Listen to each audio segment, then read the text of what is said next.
Greetings, Cyberdogs and citizens of the interbubs. This is Farmer ReNDoG coming at you from the fields of the dog in this Let's Play Minecraft Survival series. I hope everybody out there is having a fantastic day today. I hope you guys are in the mood for some Minecraft survival action, because today, my friends, today is a big day. Last time we were together, we set up this beautiful little wheat farm over here so that we could make ourselves some food. And as you guys can see, I've got 17 loaves of delicious, just baked bread in my inventory. And this field is doing the business for us, man. We got a ton of food right now, which is amazing.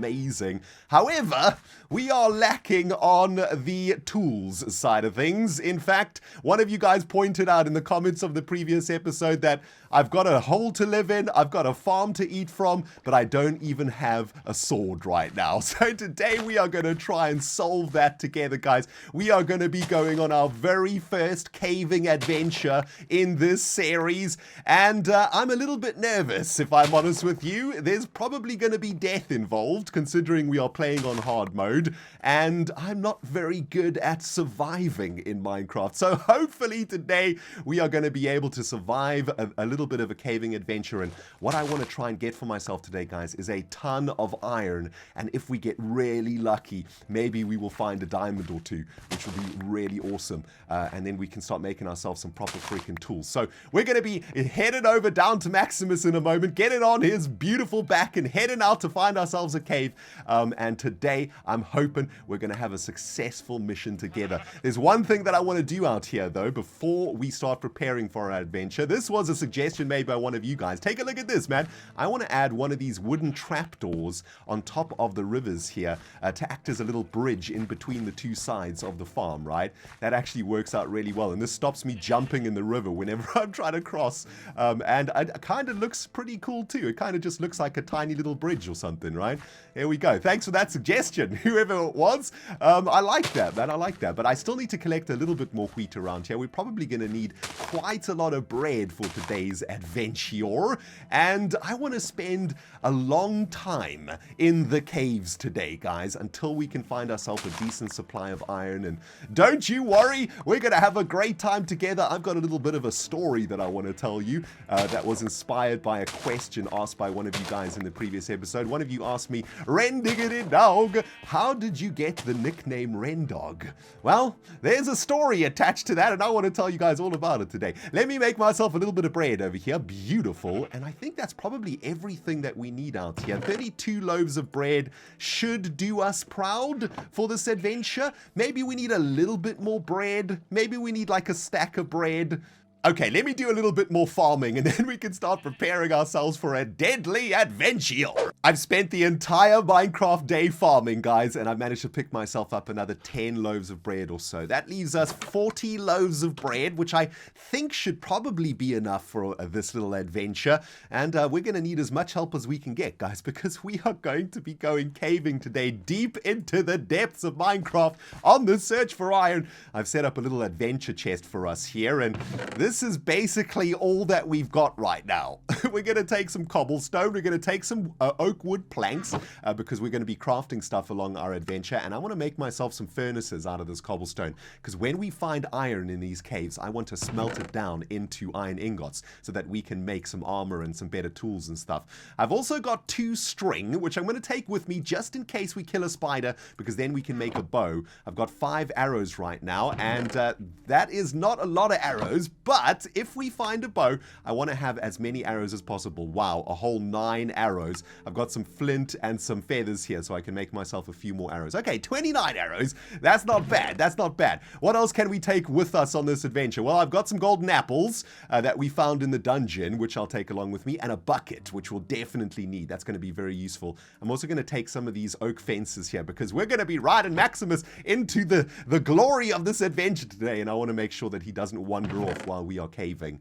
Anything else that we need to take over here? That's looking pretty good. I guess we should probably take some coal with us. Do I have any coal left in my furnaces over here? Let's just take all of the coal out of the furnaces. We're probably going to find a bunch of coal on this adventure, so it's okay. We'll be able to restock our furnaces when we get back, but we need this coal to smelt down iron in those caves, as well as to make torches and stuff. So let's take the iron with us. That's pretty much everything that we have to take with us. I suppose I should probably make myself a sword. I'm going to make myself a stone sword. Hopefully we can find some iron really quickly, and then we can upgrade into an iron sword. But yeah, I don't even have a sword with me right now, so probably good that we have some sort of weapon. I suppose the iron axe will do the business, although I think I want to leave the iron axe here so that when we get back we can do some wood chopping and whatnot. Is that everything? I think that's it, guys. I think we're ready to go.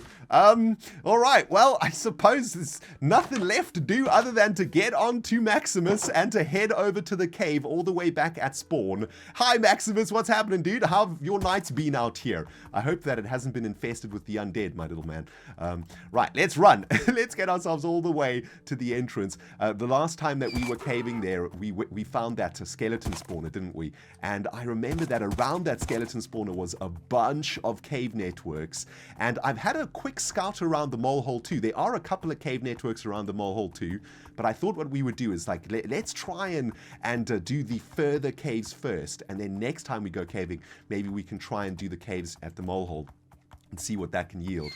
Like I said a little bit earlier, today, the ultimate prize for this adventure would be some diamonds, because we can use diamonds to make ourselves a really good pickaxe, and then we can start working a little bit more on the mole hole. Currently, using this iron pickaxe to make the mole hole is very inefficient. It takes a very long time. Mama Donkey is still here.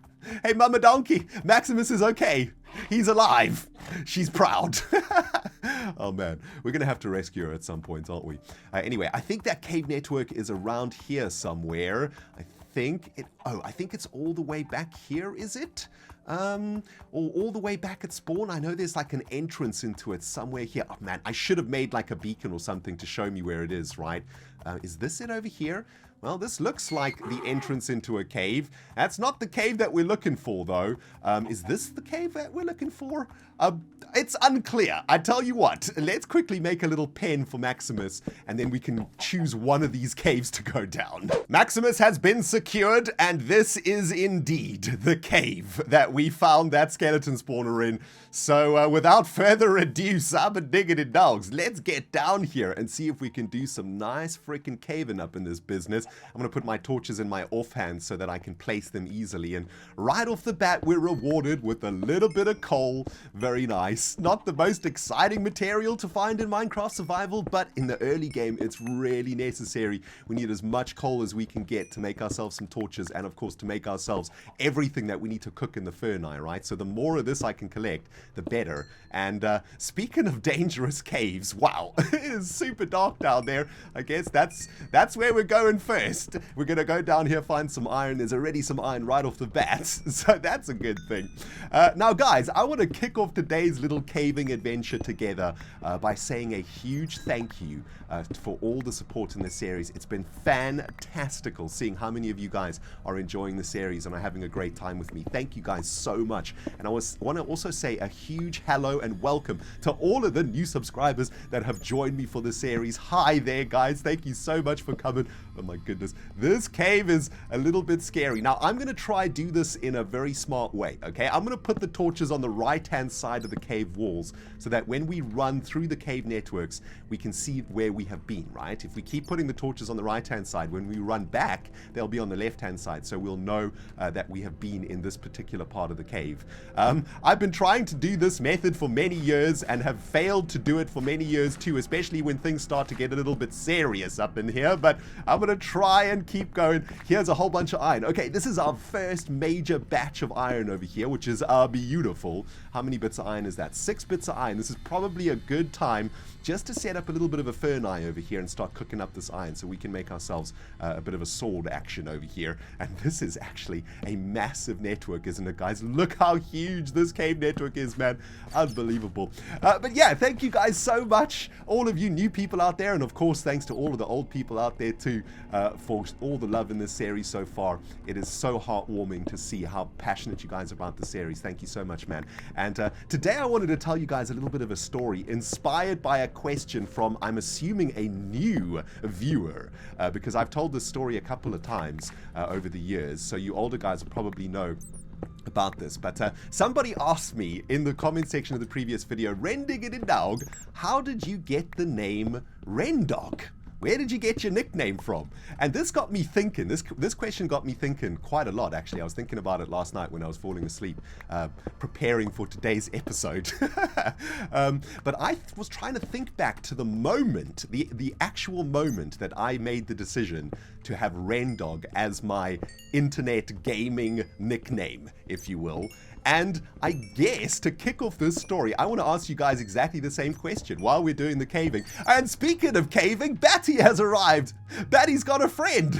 What's happening? Double Batty action. Hi, little bat. That's Batty. Well, one of them is anyway. Batty always comes and joins us for our little caving adventures. She's done it for many, many years. And over the years, I have set Batty on fire. She's died in lava. Oh my goodness, I've killed her with a sword. All manners of death has befallen poor Batty over there. Hopefully we can keep her alive for this adventure. There is a frickin' skeleton over there. Okay, hold on. Let's see if we can take him down. He might drop a bow for us, which would be very useful. Okay, all right. Yep, first little frickin' skeleton. Oh my goodness, that was very close to death. That iron better be cooked up right here, guys, so we can start making ourselves a little bit of armor. Let me just make sure I'm collecting all of the armor around here. Batty, you're not doing a very good job of protecting me. You damn fool. Take care of me, please. Oh my goodness. Okay, we're good. We're good. We've managed to heal up a little bit from the food, although we've already gone through 3 loaves of bread and we haven't even gone down into this cave very far, have we? Anyway, so I was thinking about the exact moment that I chose my gamer nickname, if you will, and yeah, I want to know when you guys did that too. Can you remember the moment that you chose your nickname for the Interbubs? If you can remember, man, let me know in the comment section below. I'd be very interested to hear your own story about how you got your nickname. But yeah, I got my nickname for the Interbubs and for gaming when I must have been about 13, I suppose, and I've used the same nickname for my entire life, in fact. And 6 iron is going to probably do us pretty good. We're going to need a little bit of a crafting table over here. I've got an arrow in the top of my head. Oh man, that looks freaking painful. Okay, let's make ourselves some sticks. And I guess what I should probably do is start with a better sword, right? That's not how you make a sword, Ren. You noob. You need a stick to make a sword. Okay, there we go. So we've upgraded our sword at least, and with this last remaining iron, let's make ourselves a pair of boots. Some iron boots so that we can have a little bit more defense against those skelebutts. And we got an advancement. Suit up. Nice. Okay, now let's carry on getting this iron. There's a bunch of iron around this place. So yeah, I'd be very interested to know, guys, the very moment that you chose your nickname for the Interbubs. I got mine, as I said, when I was about 12 or 13 years old, and I actually got my nickname at school. When I was 12 years old, I left my home city to go to a boarding school in South Africa. And this was a boarding school in the middle of nowhere in South Africa, in the mountain ranges of South Africa. It was an absolutely gorgeous school. And I've actually messed this up already. I'm supposed to be putting these things on the right-hand side. Wow, there is a lot of iron in this first initial cave network. This is awesome. But yeah, when I went to boarding school, I was about 12. And back in those days, the internet was kind of just a thing. It had just sort of become a big thing in the world. So it was very, very new to everybody, especially in South Africa, because we were a couple of years behind the rest of the world. So the school that I went to was kind of a progressive school, and the year that I went there, this school had invested in a bunch of computers for the school so that we could start, learning to use computers, and a new subject was created called IT, or information technology is what it was called.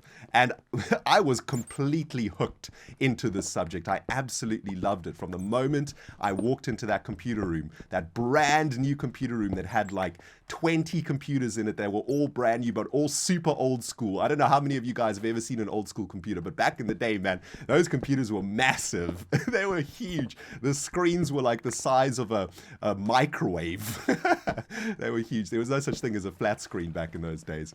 Anyway, the moment that I walked into that computer room for my first IT lesson, I was absolutely hooked on everything to do with technology, computers, coding, all of that stuff. I just absolutely loved it. And I became a very active member of the IT society, I suppose, of my school. Now, the IT department of my boarding school was run by a very nerdy gentleman. He actually kind of looked, now that I think about it, looks a little bit like I do now. He had like long hair, and I'm guessing he was a gamer, although there weren't that many games to play back then. But yeah, he was like a proper nerd, right? And it was awesome. He was such a cool guy, and he saw that I was really interested in IT, so he started to train me in computers quite a lot. I used to go and have private lessons with him and stuff. Hello, Skeleton. I see you there, my son. Okay, all right. I've got iron boots on now, so this should be a little bit easier. Skeleton, come here, dude, so we can tangle. Oh, okay. No. Okay. Oh, jeez, every time after all these years, I still get freaking scared by skeletons, man. Do I have any blocks in my inventory? Let's just light up that little section up there. That seems a little bit dangerous at the moment.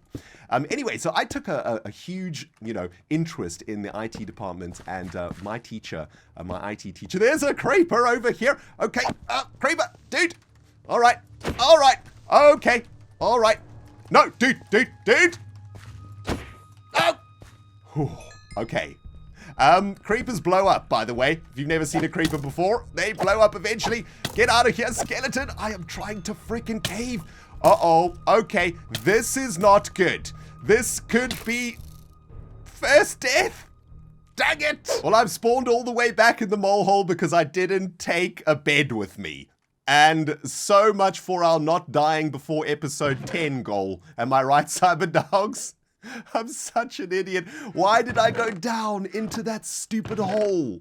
I trapped myself down there. Oh my goodness. Okay, well, I'm going to have to try and get back to my body because I've dropped all of my stuff down there. Hopefully the torches that I've laid will help me get back to my corpse and my food and my items.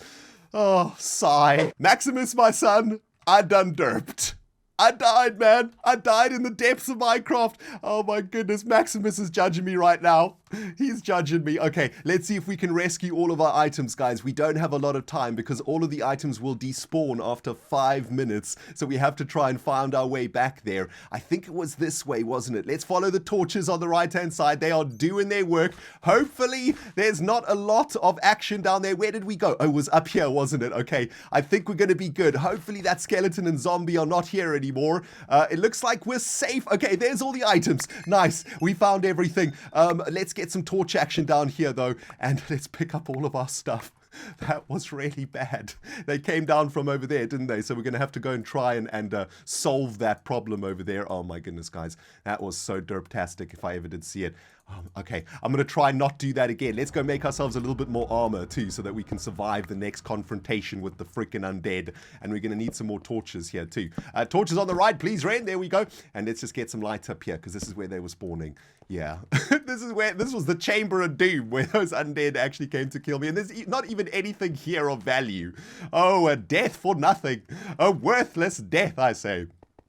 Anyway, where was I with the story? Oh yes, so I took a huge interest in the computers at my school, and the computer teacher started giving me some private lessons, and he taught me quite a lot about networking, how to set up a network in like a computer, right? So back in those days, networks were a little bit like more complicated to set up. You had a whole bunch of computers and you had Ethernet cables, but the software was kind of archaic compared to what it is now. So it was a little bit of work from the coding perspective.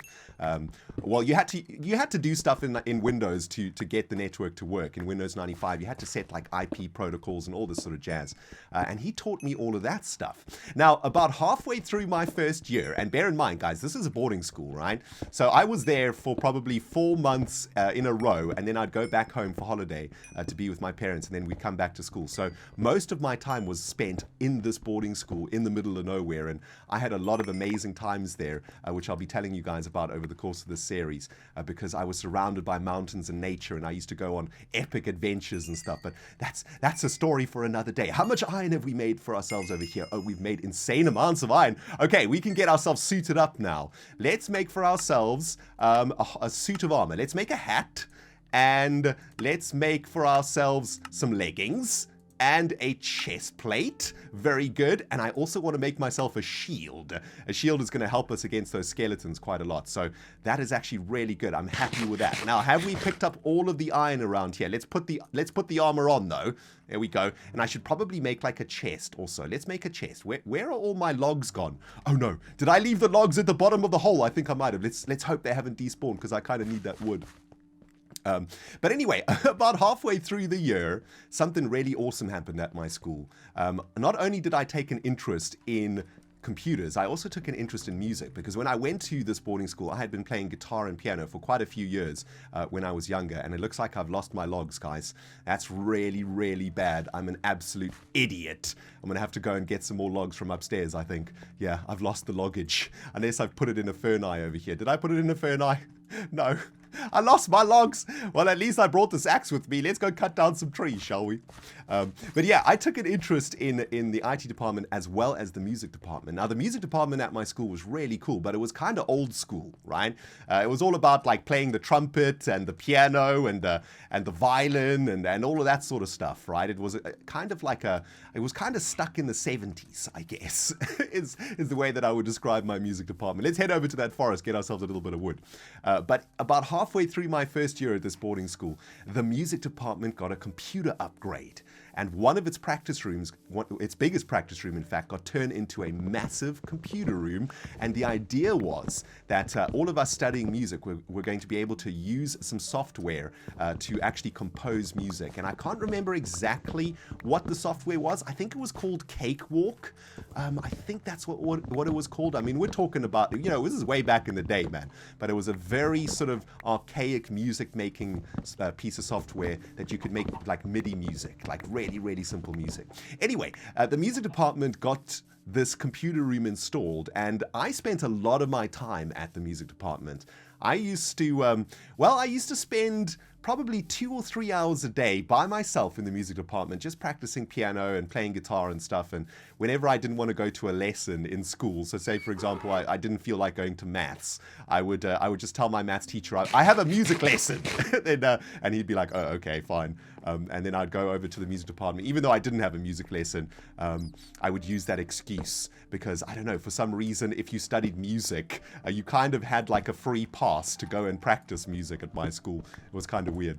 Anyway, so I spent a lot of time there, and I became quite an active member of the music department. The head of the music department also liked me a lot. I was also in the choir at the school.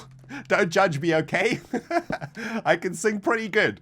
And the conductor of the choir was also the head of this music department, so he liked me a lot. He put me in charge of this computer room, right? Because I told him that I had been having these private lessons, and these are on the wrong side here, having these private lessons with the IT teacher, and I knew how to set up the network. So I was put in charge of getting the network set up for the music department. Now, the music department got 4 brand spanking new computers to install, and I remember spending a Saturday and Sunday in the music department with the IT teacher setting up this network, and it was absolutely amazing. I loved it so much, man. We got all the computers talking to each other, we got them connected to the internet, and we got all of this awesome music producing software installed. And the music department got taken into the 20th century, or the 21st century rather, on that day, thanks to the ReNDoG and Maximus, baby. Now, I'm kind of a naughty person in general. I'm always, like, my entire life, I've always been a little bit mischievous, a little bit of a rebel, shall we say. I've always, like, had a penance toward rebellion, I guess. And it's gotten me into a lot of trouble over the years. And I got into some pretty serious trouble in this music department. It didn't take me very long to realize that this music department had suddenly become a massive LAN for myself and my friends. Not only was I an active member of the music society, but my conductor, or the head of the music department, had put me in charge of the computer room. And that means he gave me a key to the computer room. And he trusted me, He was like, I'm going to give you this key to the computer room, and I trust, you're going to look after it, because I spent so much time there composing music and stuff, right, that, I would always go knock on his door and ask for the key. And eventually he was just like, dude, just take this key, He didn't obviously call me dude, but he was just like, take a key and stop bothering me, you little weird, nerdy kid. So I got a key to the computer room, and this made me realize that I suddenly had the key to a place where I could play computer games with my friends. Oh man, the rebel in me kicked in something fierce. Let's cook up some more of this iron over here, guys. We're getting an insane amount of iron out of this little adventure. This is fantastic. I also wanted to make myself a chest over here, right? So let's just make a chest so that we can put some of this junk away, some of the stuff that we don't want to take back to the mole hole. I just want to leave it down here, like diorite, for example, and blocks and stuff like that. I suppose I can put all of this stuff in here too. Let's keep the bucket just in case we find something of value. Probably don't need any more iron. I think I've got everything that I need now. Yeah, full set of armor. We've got an iron sword. We've got our shield. And we've got a shovel just in case we need it. We do need some more torches, though. So let's make ourselves a few more torches. So yeah, I had a key to this computer room in the music school. Now, at my boarding school, it was kind of a strict boarding school. I wouldn't say it was like a military-style boarding school, but it was kind of like an old-fashioned style boarding school. So to give you an example of the old-fashionedness of my boarding school, every morning at 7 o'clock, we had to go outside our residences that we lived, and we had to do a roll call. So we would stand there against the wall in the middle of winter, in the middle of summer. It didn't matter the weather, raining, snowing, whatever. We would have to go every single morning and stand in a line. And in a residence, there were probably about 50 kids, I guess, 50 boys living in one residence, and there were about 8 residences or so in the school. And every single morning at 7, you could just hear all of these roll calls taking place, and we would stand there in a line. And there's some lava over there, which we could pick up with the bucket, but I'd rather get some water. Hi, creeper. Dude! Don't blow up my iron, you horrible green bot. Oh my goodness. Anyway, we would stand in the line in the morning, and you would just hear all of these names being called across the different residences in the school. And you didn't have, you couldn't say your name softly. You had to call your name. So when it was my turn, I'd be like, ReNDoG! Oh man. Anyway, it was that sort of school, so it was kind of strict, I guess. And we had a very strict rule that after 9 o'clock at night, you weren't allowed to leave your residence unless you were in your final year of school. And at 10 o'clock, all the lights had to go off. And it was lights out, it was what it was called, right? It was time to go to bed. Now, I hatched a little bit of a plan with some of my nerd friends, and these nerd friends were really cool. They were just as nerdy as they were just as interested in computers as I was, and they were the people that I played Magic the Gathering with at my school. So we're talking mega nerds here, guys. One day at lunchtime in the mess hall, I was sitting with them, and we were talking about Magic, I guess, and computer games and stuff, and a brand new game had just come out that month. And this game was called Quake. I don't know how many of you guys know about Quake, but I was there when Quake was released. Quake 1 was released, and one of my nerd friends had a copy of Quake on a CD-ROM. What's a CD-ROM? I hear some of you asking. We're not even going to go there, guys. We're not even going to go there, okay? And one of my friends had Quake on a CD-ROM, and he had brought this CD-ROM to school. And suddenly at that mess hall, when he told me he had Quake with him, something went off in my little nerd rebel head. We could install Quake on the computers in the music school, because back in those days, of course, there wasn't a lot of software protection. There wasn't any software that would stop you installing stuff on a computer at school, for example, right? These days, computers at schools are completely locked down, right? You can't install anything on them. There's software that prevents you doing that. But in those days, those computers were completely open. Here's some water. Let's take that water. That's going to be really useful. And this cave network looks like it's going to go much deeper. So let's keep on going, guys. Let's see if we can get down to the bottom of Minecraft where we can find some diamonds, or maybe even some lapis or some redstone or something like that. Some more valuable materials as we go deeper, right? Anyway, with my gang of nerds, I hatched this plan, guys. That night, at 1 a.m. in the morning, we would meet in the quad of the computer room. So my school was sort of was separated into different, the buildings anyway, were separated around these quads, right? There was a fountain, and then around the fountain you would have classrooms and all of that sort of stuff. And one of those quads was the sort of IT section where all of the technology stuff was, right? The science labs and the computer labs and so on. And at 1 a.m. we would sneak out of our houses and meet there in that quad. Now bear in mind, these were the days we didn't have mobile phones, we didn't have Skype, we didn't have Discord, we didn't have any sort of communication devices, right? So the only way that we could communicate with each other was when we saw each other in the mess halls, or if we saw each other in class. So we sort of agreed that we would meet there. Now to get to that quad meant that I would have to sneak out of my residence. And I was in a residence. When you were in your first year at the school, you had to stay in a room with 6 other boys. So there was 7 boys in a room, right? So to sneak out, I had to bribe all of my roommates with my monthly tuck, is what we called it. And basically what tuck was is food that your parents would give you for the time that you were at school, right? So it would be chocolates and sweets and chips and all those delicious things that you would keep in a trunk underneath your bed, and they were supposed to last you. They were your provisions for the term, I suppose. And I had to bribe all of my roommates. I gave them all of my tuck for that entire month so that they wouldn't tell on me and wouldn't give me away, right? And that they would ignore the fact that I would leave my room that night at 1 a.m. At 1 a.m. I got up and I snuck out of my residence, didn't get caught, and I met up in the quad, and I was meeting up with 3 other guys. Only 2 of them made it. Turns out that one of them got caught on his way out. He told us about it the next day at lunch, and he got punished for that. But 3 of us made it to that quad, and that night we snuck into the music department. I opened up the music department with my key, and we installed Quake onto all of the computers. And for the following few months or so, we would go whenever we sort of felt like going, or whenever we felt like it would be safe to do so. On the weekends especially was a little bit safer because the teachers wouldn't be on the school grounds as much, right? They would be out doing their own thing on the weekends. So we used to go to the music department on the weekends, and we'd sneak in late at night, in the middle of the night. We'd play Quake against each other for hours on end till 4 or 5 in the morning, and then quickly head back to our residences so that we could get back in time for roll call. And that lasted for a very, very long time until we got caught. Now, that entire story was just the premise to answer the question, Ren, how did you get your nickname?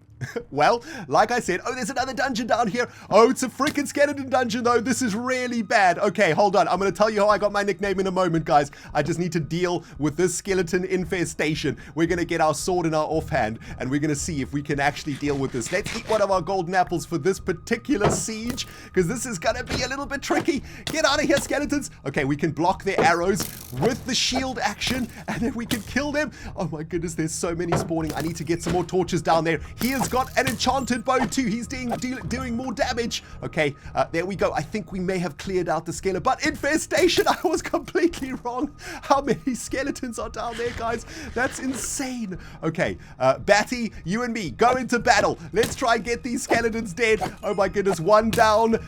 Can we get them to fight each other? If they hit each other, they will actually fight against each other. Oh my goodness, why have I got particles coming out of me right now? What does that mean? I think his friend just killed his other friend. We got, no, Batty, rip, skeleton, you horrible creature. You killed my bat friend. I hate you. Oh, R.I.P. Batty. No, another one just spawned. Okay, let's just take him out as quickly as we can. Get out of here and get a whole bunch of torches on this spawner. That should stop the skeletons now spawning because this chamber has been filled with light. What did we get in here? Another golden apple. Very nice. A loaf of bread and some redstone. And we got some string, which is awesome. And we actually got a bow, which is kind of damaged right now. But now we can actually make our own bow. That's awesome. Okay, let's make our own bow over here. And that's going to help us defend against the skeletons much much better because we'll be able to kill them from a far distance, right?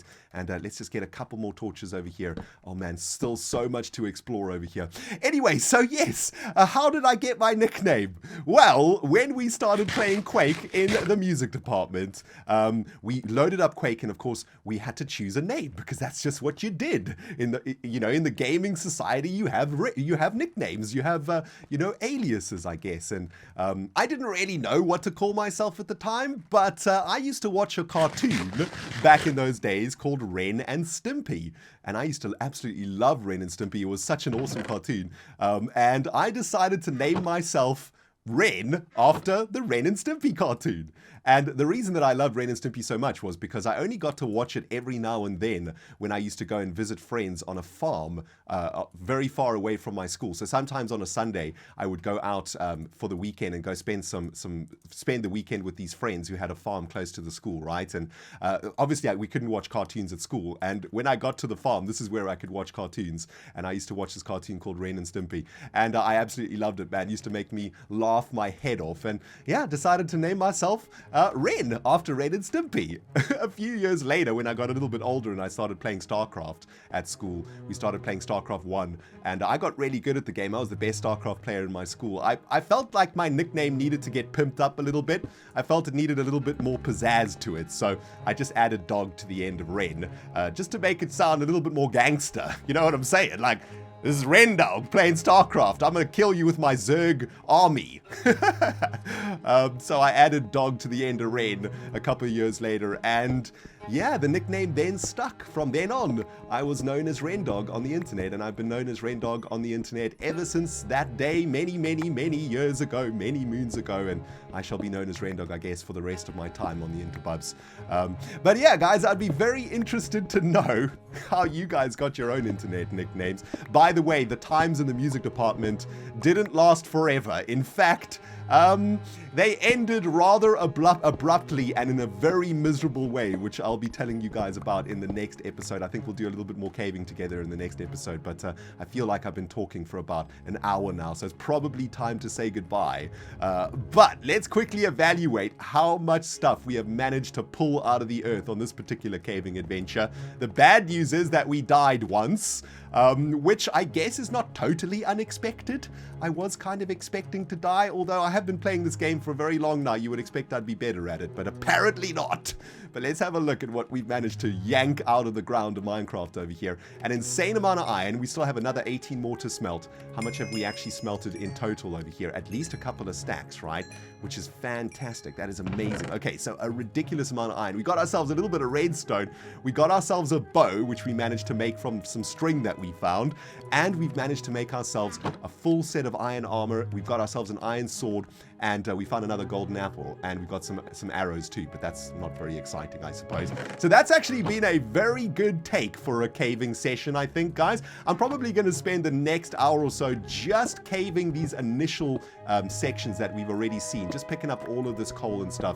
I want to try collect as many resources as possible to ship back to the molehole so we can start building some jams. But guys, that is going to be the end of today's episode. I hope you have enjoyed this little caving adventure with me, ReNDoG, and I hope you enjoyed the story, man. Looking forward to reading your own stories in the comments about how you got your own internet nickname. And next episode, we'll talk about, well, how ReNDoG got caught being very naughty, breaking into the music department to play Quake. And it wasn't pretty, guys. It wasn't pretty. Thanks for watching. ReNDoG signing out, guys. We'll smell you all in the next episode.